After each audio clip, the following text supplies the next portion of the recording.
Hi, I'm Dave Parker, Master Plumber and CEO of ER Plumbing Services, here to talk to you about backflow testing. There are several issues that can cause backflow to occur in your home or commercial property. In most cases, backflow is caused when there is an interruption in the flow of water or if the water pressure in the system is higher than the pressure of the water supply. This causes the water to siphon backward and results in contamination of your water supply. If backflow occurs, you may be exposed to contaminated drinking water that is unsafe to consume, resulting in illness. We test Charlotte home irrigation systems and commercial properties to ensure your system is set up properly, preventing backflow problems.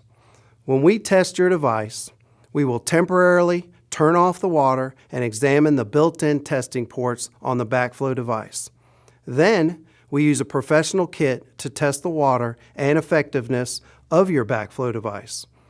We are also equipped for backflow repair and replacement services. If you need backflow testing performed for a new or existing property, we'll ensure your drinking water is safe and sanitary and document your assembly with the county for proper record keeping and permits. To schedule service, call ER Plumbing today, 704-846-5371, or you can visit us at erplumbing.com, where you're serviced once, client for life.